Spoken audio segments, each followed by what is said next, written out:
All right, you guys, welcome back. Tonight I'm here with a good girlfriend of mine. And first, before we get started, girl, grab your coffee because it's about to go down. It's going to get very interesting. Or your wine. Or your wine, whatever your drink of choice is. Mine is coffee. What is yours? Sweet red. Okay, she has her sweet red. Now, tonight our topic is going to be about friendship. We have been knowing each other for how long? Since January of 2005. January 2005. That is a long time. And you guys know that we have talked about different types of friends on this channel. And tonight I want to bring in one of my good girlfriends so we can tell you some of the struggles that if you want to keep a good friend, how that can last, and how you can determine what is a good friend. I know that we was at work. We was just starting a job. And I would never forget, I was there for the benefits. Sis needed benefits all day long. I needed me some benefits. I had some stuff going on and I needed some benefits. And I'll never forget, she was like, well, damn, the benefits this good? I was like, yes. I'm looking for the benefits. I had researched this company and I was like, they got some good benefits. I was like, well, man. She was like, well, shit, I ain't even here for that. Why did you say you started working there? I had just moved to Georgia from Alabama, and I was like, as a matter of fact, I found the job in the Yellow Pages. That's how long ago that was. Oh my God. And I called them up and I explained who I was. I was a nurse and that I had just moved from Alabama and I really needed this job. And the lady said, I'm gonna hold. I said, please don't give my job to nobody. She said, well, I really think you want this job. And I was like, I need this job. And so my mother had said, Charmaine, tell God exactly what you want in a job and how much money you want to make. And I was like, okay, well, from what I was making in Alabama, I was thinking what my goal was, I was never going to get. But I said all that she told me to say. And then when I got there, I told the lady, and she was like, okay, we can do that. So I was for the job for the money, not the benefits. I could care less about that at the time, but it was the money. I wanted them benefits, baby. I can see past them benefits. And it's right off we started to click. Yeah, we did. Day one, orientation. Yes, we started to click. She was doing what kind of diet that was? Atkins diet. Atkins diet. Yeah, so I was on that. And she was strong. Oh my God, was she hard strong? And me on the other hand, I was Piccadilly eating every day. And she was like, what are you eating today, Piccadilly? No, I'm sticking with my Atkins diet. What you eating today, Piccadilly? Yeah. You started going to Piccadilly with me. But I started out with a little dilly, with the little baby, what was it, children's dilly. Yes, because it was getting them for 99 cents. You get a piece of chicken, mashed potato, those are my size, mashed potatoes, corn. Did you get bread? Yep, you got a roll. Any kind of bread that you wanted. One piece of chicken, all that. And then if we wanted 99 cents. If we wanted dessert, we throw in $2. Yes. So for $3, we was eating good. Definitely doing that. And I would say that that's how our friendship started. I do know that friendships goes a long way. It is very important that you have that support group and then some of your friends really push you to who you are today. What I can truly say is that she have pushed me to who I am today. I would never forget, we was working at this job. We work for the same company now, but we was working at this job and she would always tell me, you do so good with the residents, with the family members, but these team members, Sylvia, you got to watch your mouth. And I'd be like, I'm not gonna do it. I'm just not gonna do it. And she said, I'm telling you, if you wanna become big in this company, you're gonna have to change your thought process. And I was like, man, I didn't want to do it. I'm a Leo. I was bucking the system. Y'all know how I go. And she was like, no, you got to. So I would never forget. I was having a rough time in my life. And she was like, no, you're coming to work. I was like, I'm telling you, these kids drive me crazy. My husband drive me crazy. She was like, I hear everything that you're saying. But look, I'm finna move up in this company and I need for you to take this job that I'm doing. I was like, oh, okay. You gotta come to work. I was like, okay. So I came to work and she was like, this is your job duties. I need for you to do this, that, and the third. And she pushed me. So it brought me more and more out of my comfort zone. Did I want to do it? No, I did not. I didn't. I was comfortable where I was. I was so comfortable. Would you say I was comfortable? Very much so. But I can say I have learned. Yeah, you have. A little bit. Because she comes out sometimes. Y'all know she comes out sometimes. But I try to do better. And I'm so thankful that I had her as my friend that can tell me that, look, chick, we need to do better. We need to move up in this company. We already know that this is a company. Because at that time, we first got started, we was just looking for a job. We wouldn't look for a career. And she was like, look, we need a career.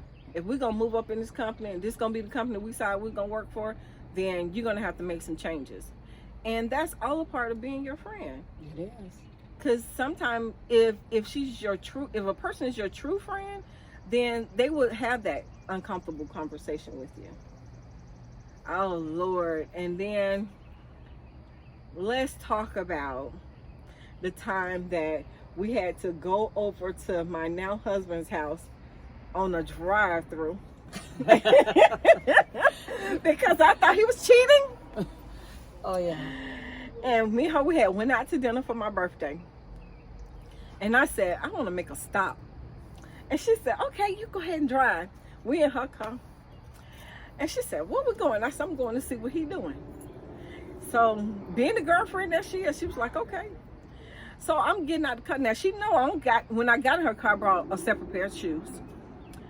So I don't change my shoes. She was like, hold up, maybe I need to change my shoes. She was on the phone. What we doing? She was on the phone. And she was like, wait a minute, let me change my shoes. I think I got some tennis shoes in the back too. So she changed her shoes. I said, I'm going up here and knock on his door. She was like, oh, okay. She was like, wait a minute, Sylvia, hold on. This right here is just moving too fast. I was like, no, I'm going up here and knock on his door. And then when I went up there and knocked on the door, he wasn't in there with nobody. But she was like, man, I thought we was finna have to fight. I was like, but that's some of the qualifications that people look for in a good friends. We have been there for each other through the loss of our dogs. Oh, God. And it was very hard for both of us. Oh, my goodness. Because I lost mine first. Yes, my you baby did. Diamond. And that day I had called you that morning and I said, I think Diamond's going to die. And you were like, why would you say that? I was just like, no, Diamond's going to die. Yeah, I didn't see that coming. I didn't either. I had a little white Shih Tzu named Diamond, just a little bitty petite little thing. And she just died just like that. And boy, I had to take time off from work. I know. Yeah. I know people say, it's just a dog. It was not. I never forget when my Diamond died. My dog name was Diamond also. And she was doing so good. You need to tell how you got Diamond. Well, I got Diamond from work. They told me that I was getting a different type of dog. And when I got Diamond, I ain't gonna lie to you, I couldn't sleep for 3 days. She was so skinny. She looked like a bat. She had these long nails. Oh my God. And then, as a true friend would do, I kept saying, she's not a diamond, she's a piece of coal. She's a diamond in the rough. I was like, oh my God. The lady had told me when she sent me the picture at work, the dog was beautiful. It was a whole different color dog. Yes, it was a black dog. It was black. And the dog was just gorgeous. then I was like, The lady left the dog on the doorsteps of the job in a crate. yes. And it was sitting at the front door, and the people brought the dog in, and everybody just kind of looked like, oh my God. But I will say this. That dog needed love, and you gave it to her. Thank you. She went through a lot. She was an older dog when you got her, and her golden years were lived out really good. So, Yep, that was Yeah. my diamond. yeah. I loved her unconditionally. Yeah. Through the, I had to grow her hair back. Let me tell you guys, she didn't have no hair. Because she was malnutrition. She didn't have no hair on her. Oh my God, she was the skinniest dog I ever seen. I swear to God, I thought the woman had put a bat in the cage. I was terrified. I could not sleep for 3 days. The dog had me that nervous. I was like, this dog gonna kill me in my sleep. That dog was, oh. I was just like, okay. Next we're gonna talk about relationships. Mm. We have had our share of being in different relationships, and I would never forget when you was dating your husband, your now husband, Uh-huh. and she kept saying, he's not my type. He's not my type. And I was like, he is your type. He is. No, he's not, Sylvia. No. I was like, yeah, he is. And she was like, I'm just gonna break up with him. I was like, do you love him? She looked at me like I was a sheep. Like, why would you ask me something like that? And he was like, yeah, I love him. I did. I don't know why I was so convinced. I think because I had this image of what my type was, and my type was not my type Yeah. at all. Yeah. But in my mind, that was my type, and I was really attracted to the wrong type. Yeah.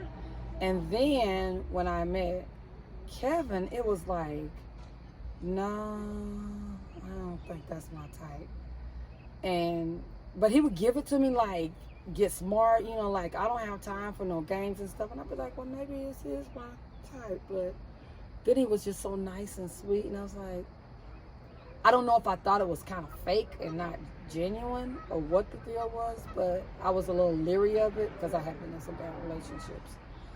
But I realized, yeah, he is my type. He's definitely my type. And that's been, this year will be 10 years. Wow. Yeah. I never forget, remember when I met my husband at work, and and that was that right there was let me take me a sip on this, hold on, because I'm gonna have to push it down. When I met my husband at work, it was very interesting. It was me and 2 more other girls. I think we was all trying to see who was gonna date him. And I stood back and kind of watched the whole situation unfold. I was like, okay. it was like a girlfriend. She was like, I got my money on Sylvia. I was like, yeah, put your money on me. I'm a winner. But I kept telling him every day I wanted some lunch. I ended up going out with him, and y'all hear my husband on some of these blogs, and as you know, he is very outspoken, want to be the life of the party. And at first I couldn't stand him. I ain't gonna lie to you, I couldn't stand him. Oh my God, he was arrogant. He thought that he had it going on. I was like, well, you go right ahead. But then when I got to see that inner person, who he actually is, and to date his whole body and spirit, I was like, well, wait a minute, this man might be for me. But at first I couldn't. He would drive me crazy. He was a hoe, and I'm gonna be the first person to tell you, he was a hoe. Yeah, he was. He was a hoe on different holidays. Oh my God. Now for holidays, I would call him on the phone. I'd be like, okay, so what are we doing? I don't know. I have to see. What? Okay. So you just keep that in mind. So when he wanted to get serious with me, I was like, oh no. I'm not interested. But when I got to find out who he really is, he would get his shirt off his back. I mean, he would do anything for you. I never forget when anything went wrong with her car, and I would call him, hey, baby, we got to do something for Charmaine. We got to do this. Okay, not a problem. Mm-hmm. You and your friend always getting me into something. You say that to this day. So we have been through a whole lot together. And right now, this point of our lives, I can say for myself is that I cherish your friendship. I do. I think that anybody who you can still call your friend after 10 years, that's more than a friend. Because some people, they can say, oh, she's been my friend forever. But you don't know that person. Sometimes people, they know you as the person who, oh, me and her, we'll go out to the club, we'll turn up. But do you really know that person? Do you know what she like? Do you know what she don't like? Everybody say, well, how can you possibly work with your friend? Easy. Because I'm not going to do anything to jeopardize what she got going on. I'm going to support her wholeheartedly. Because at the end of the day, when she leave that job, she'll still be my friend. Do we have arguments? Oh, yeah. Oh, God, yes. we gonna turn up for the city. Yes, we gonna have our arguments. And one of my blogs, I was talking about the year that me and you had stopped talking for a little while, and you called me on the phone and you was like, I need to set an appointment with you. Oh, yeah, I did say that. I was like, can I set up an appointment with you? For what? What you need to set up an appointment for? Yeah. I don't even know why we stopped talking. That's the crazy thing. I don't know either. It's just, I think life kind of got in the way. Like a lot was going on and stuff. But, and it just kind of evolved. And then I kind of realized, like, the last time I talked to Sylvia, what's going on with Sylvia? I was like, you know what? Let me set up an appointment with her. Let me call her up there. Because when my father was dying, I needed to take my daughter to Alabama to the hospital to see him because I had put him on life support. Yeah, he was on life support at that time. And I was debating on should I go that night, because remember I was so tired from working. I was tired because I had been up at the hospital day in, day out. But at this point I was going back and forth. I hadn't just decided to stay at the hospital the entire time. And my son had seen him when he was able to still talk and everything. But my daughter hadn't had an opportunity to see him. And so I was like, Sylvia, I want to take Tamira today to see Daddy, but I'm so tired. And that's when she was like, but I'll drive. And I was like, no, we can go another day. And she was like, no, I think we should go today. And when we got there, he was transitioning now. Yeah. And he had tubes in every part of his body. And they had just had him just up there, like doing nothing. With me being a nurse, Sylvia being there, she was like, this is what we do every day. Let's just take care of him. So we're in there cleaning him up and stuff. And I thought, now this is a true friend, because here I am in a hospital, in ICU, having to clean my dad up, and she's helping me get him positioned, get him comfortable and stuff, and allow Tamara to be able to see him. And that was the last time she saw him alive. And if she hadn't gone then, she wouldn't have been able to do it. And I remember sleeping all the way back, and we just got back from Birmingham. I drove and we was in Atlanta. For some reason, we got back so fast. Hold on one second. Yeah. Sorry, we stepped out of the frame. It was very quick that we got back. And I that was my first time driving to Alabama. And normally I don't drive that much at night, but when I tell you I got back to Atlanta so fast, when she woke up I was getting off the expressway at my exit. Yeah, I was so tired. And I was like, thank you. And then I guess the next day I ended up going back after work, and I never left until we took him off life support, and then he didn't make it from there. But I was just so grateful that you took me down there, because I think I even slept on the way there and then slept on the way back, because my job at the time where I was working at, not where I'm working now, was giving me such a hard time. Yes, it was. Yeah, they even let me go because I told them I'm having to put him on life support, and I can't come to work on Martin Luther King holiday.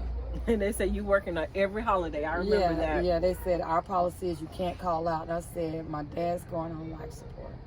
I got no choice. Yeah.